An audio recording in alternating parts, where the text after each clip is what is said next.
Hi everyone, this is Cherry Enchantress, and this is your daily dust for Monday, April 17th if you're watching in real time.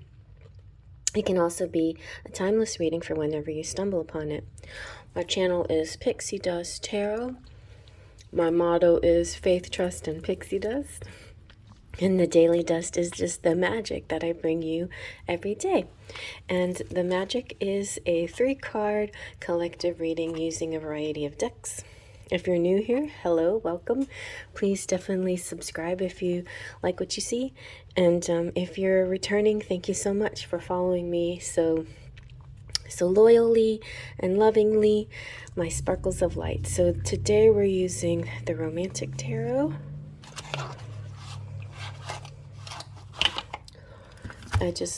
I don't know what makes me choose a certain deck. I just look at my decks and then I say whatever is calling to me calls to me. This is just a really nicely illustrated deck. I love realistic artwork. I spent this morning doing a little digital drawing. I'm very excited, following some tutorials. So if you're interested in seeing that kind of stuff that I do on the side, I do a lot of stuff on the side. Check out my Patreon page. You can see some of my artwork there. All right, let's see. We'll take 3 from the middle. All right, we have the 8 of Swords. Interesting. Very interesting. Looks kind of religious. Okay.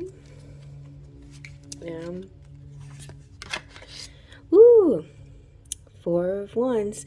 Pretty much in any deck, this is a good sign. This is the Twin Flame sign, and sometimes it's marriage, like what you see here, receptions, parties.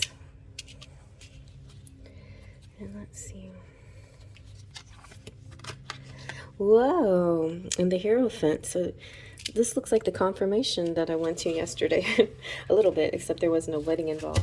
But that could be about sacraments. Let's zoom on in and see what we get. This deck is very beautiful. It features different, so each suit features a different location. The suit of Swords represents Vienna, and in this picture we have, which typically the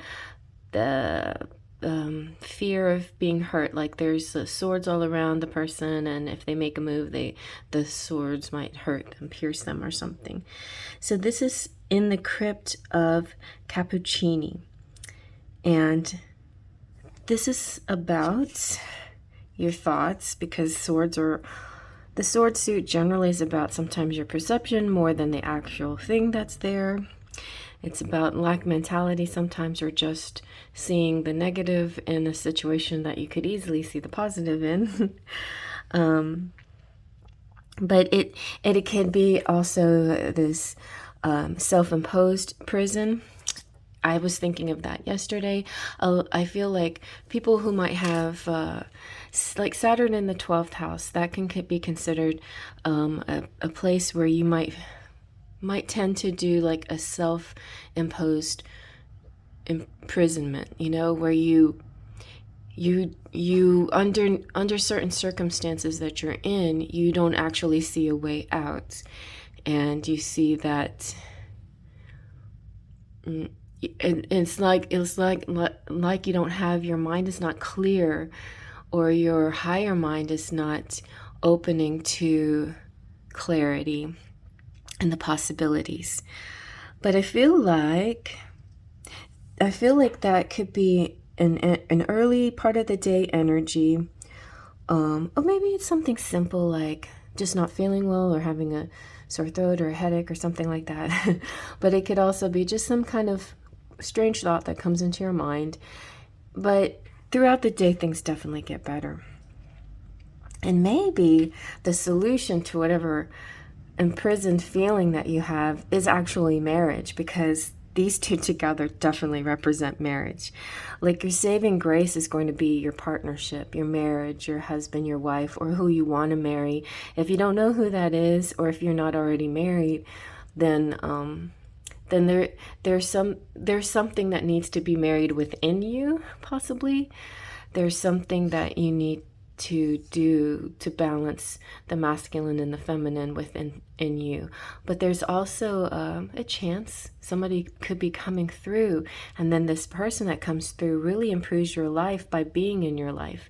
Now I know that's almost that's a message we don't like to use a lot anymore, like, oh, like this, the prince will come and save the day. It's not exactly like that, but it has a similar energy.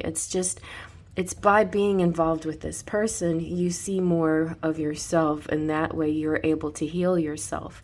So all of this stuff rises to the surface, and then you're more able to work on it, to acknowledge it, to understand it. Some of it can be like a little bit painful and sometimes hard to face and sometimes hard to deal with. But I feel like it's definitely on the way to a great situation. I mean, you're going from this fear of getting hurt into a complete and happy, contented, committed party, honeymoon phase, love, joy, blessings. We got the lily here. He's the Hierophant is the priest, or the person who deals with the tradition and the rituals and the rites. And so it's definitely feels like a very traditional wedding and marriage that's going to happen here, even if there's some fears about it going into it. It could be like, can we afford this? What's the future going to be like? If I make a move, I might get hurt. If I don't know what to do in this situation. There could be a little bit of worry and confusion here, but I feel like you're going to get over it. Maybe it's not within this day, and maybe it feels like this is kind of a spread of time. Or maybe this represents too, like past relationships you've been in and you've been hurt before and you don't want to get hurt again. It could be lots of things. But the self-imposed imprisonment is, I think sometimes the best cure for that is just simply getting out of your house. If you feel like you've spent too much time indoors, it's almost like you need to get out and breathe some fresh air and have a change of scenery, something will actually help you see, something to actually help you see the world differently, and not the world through your like TV or computer or anything like that, like the world through your own eyes, and touching tangible, real things. Because that other layer, which can be helpful and useful in lots of ways, can also make you feel isolated sometimes.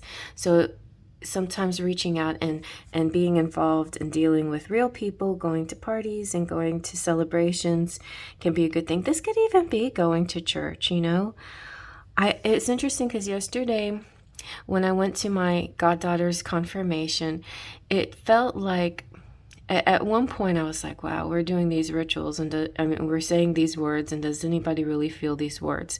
And then I thought about it. Just saying the words feels really nice, even if you don't put a whole lot of thought into it. You're just saying it as kind of a nice mantra that just feels gentle, kind of like an om energy. It feels actually kind of good.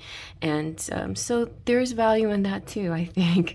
Even if, if you have like this weekly ritual where you go to church, well, then that I think is a decent ritual, It's not a negative thing. I generally like to see people actually, when they pray, they're actually really thinking about and feeling the words and really connecting with a high energy and good coming into the world. But I still feel like there could be value in just saying good words, even if you don't really know what you're saying, you're putting that out there, you're putting in a vibration out there, which is kind of good. So yeah, there's certain rituals that you could do that may be just habits and they're good habits. So don't, be mad at yourself for the bad habits, because you have plenty of good habits, I think. Let me see now.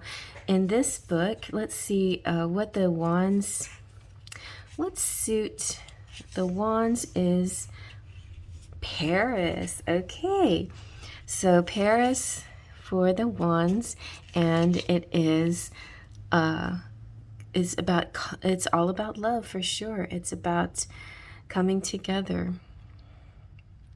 It's marriage of interests. It's finding your mate. It's joy. And then the Hierophant is about the Prince of Faith. Oh, and interestingly enough, yesterday represented, or today represents, I do this a day ahead of time. Today represents the day, it's an Easter, it's still part of Easter. It's after Jesus rises up, and then you have the Doubting Thomas story. I don't know if any of you know that, but Doubting Thomas is an interesting story. He had to touch Jesus' wounds to believe that he was actually real, that it actually happened. But Jesus is saying, blessed are those who have faith, who don't have to see to believe, So that's what you guys are. You are the opposite of that. You have faith. It's believing without seeing. It is, instead of that phrase, seeing is believing, it's believing is seeing. So that's what you're having here. It's like you're flipping that around. By your faith, you're bringing it into your being. And I think that could be what changes the self-imposed imprisonment. By flipping that phrase, seeing is believing, into believing is seeing, you've opened up this possibility now, this new path, this energy attracting.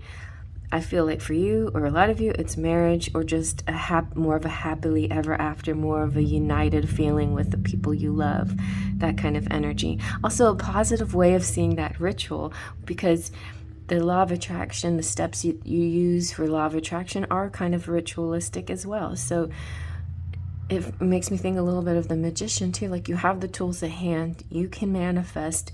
And if the best way you know how to manifest is by going through certain kind of steps and rituals to get there, then do it, because that's a great idea. That's a great way to get to there. All right. And here's another one where it's like you could do this, or you could do this to get to this kind of thing. But this is definitely the happily ever after energy. And I hope you like that. Faith, trust, and pixie dust.